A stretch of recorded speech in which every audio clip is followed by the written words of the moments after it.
नालायक लड़के, तेरे भैया ने तुझे छूट दे रखी है तो इसका मतलब तू कुछ भी करेगा। किससे पूछ के तूने पैसे लगाए थे? सारे पैसे बर्बाद कर दिए ना। भाभी, आपकी हिम्मत कैसे हुई मेरे पति पे हाथ उठाने की? हाँ देख, तू बीच में मत बोल। छोटी है, छोटी बन कर रहे, ये हम दोनों का निजी मामला है। हाँ तो क्या हो गया? गलती तो सबसे होती है ना, इसका मतलब ये थोड़ी है कि आप इन पे हाथ उठा दोगी। देख, तू इस घर में अभी नई नई आई है, समझा लो अपनी बीवी को कि इस घर में ज्यादा ना बोले। शीतल चुप हो जाओ, भाभी है वो मेरी। अरे तुम चुप करो, 24 घंटे भैया भाभी भैया भाभी। अरे भैया भाभी है तो इसका मतलब ये थोड़ी है कि तुम इनकी सुनते रहोगे। माँ बाप थोड़ी है तुम्हारे। और एक बात बताओ, सबके सामने इन्होंने तुम्हारे पे हाथ उठा दिया, कल को बाहर ऐसे हाथ उठा दिया तो क्या इज्जत रह जाएगी तुम्हारी? इस घर की बड़ी बहू मैं, जेठानी हूँ इसकी। मुझसे बदतमीजी से बात करने की कोई जरूरत नहीं है। इस घर में हमारा राज चलता है। बदतमीजी करने वाले ना आपने काम किया है भाभी। आज तो आपने मेरे पति पे हाथ उठा दिया, आगे से उठाया ना तो सोच लेना क्या होगा। तुम चुप रहो। भाभी, इसकी तरफ से मैं आपसे हाथ जोड़ के माफी मांगता हूँ। आज के बाद ऐसी गलती कभी नहीं होगी। आज के बाद अगर तूने कहीं भी पैसे लगाए अपने भैया से बिना पूछे तो मुझसे बुरा कोई नहीं होगा। आगे से ऐसा कभी नहीं करूंगा भाभी, माफ करना। अभी इस घर में नई नई आई है और जबान देखो कैंची की तरह चलती है इसकी। सुमन, रूम में चलो, मुझे तुमसे कुछ बात करनी है। अब वो छोटा नहीं रहा।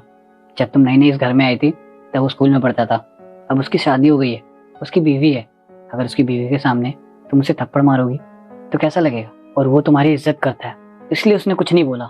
मैं तो तुमसे बस यही कहूंगा, हमारा एक छोटा सा परिवार है, बिखरने में ना सिर्फ 1 सेकंड लगता है और एकजुट होने में पूरी जिंदगी निकल जाती है। उन्होंने ऐसे ही नहीं मारा, गलती थी मेरी और गलत कर रहा था मैं। तो क्या मारेंगी?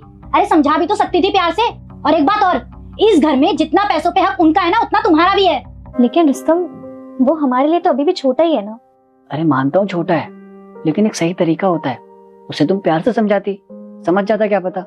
और मैं मानता हूँ तुम अक्षय की परवाह करती हो और उसकी भलाई के लिए तुमने उस पर हाथ उठाया, लेकिन तरीका बहुत गलत था। तुम्हें ऐसे हाथ नहीं उठाना चाहिए था, तुम्हें उसे प्यार से समझाना चाहिए था। और देखो ना, शीतल के सामने अक्षय ने थोड़ा सा भी जवाब नहीं दिया। पता है क्यों? क्योंकि वो समझता है कि छोटी छोटी तकरार में परिवार टूट जाता है। शायद सही कह रहे हो तुम। मेरा उस पर हाथ उठाना बहुत गलत था। मैं उससे अभी जाके माफी मांगती हूँ। चलो। अक्षय। जी भाभी। बेटा, मैं संकट मोचन हनुमान हूँ। मैं तेरे सभी संकट दूर कर दूंगा। तू इस वीडियो को लाइक करके चैनल को सब्सक्राइब कर ले और कमेंट में जय श्री राम लिख दे। उसके बाद ये औरत अपने देवर के रूम में जाके अपने देवर से माफी मांगने लगते हैं, लेकिन इसका देवर बोलता है, भाभी आप मेरी माँ समान हो, आप मुझसे माफी क्यों मांग रही हो? आप जो भी करे हो मेरे लिए अच्छे ही सोचते होगे, और मेरी पत्नी जो भी किया उसकी तरफ से मैं हाथ जोड़ के माफी मांग ली। अगर वीडियो अच्छी लगी तो लाइक और सब्सक्राइब कर देना।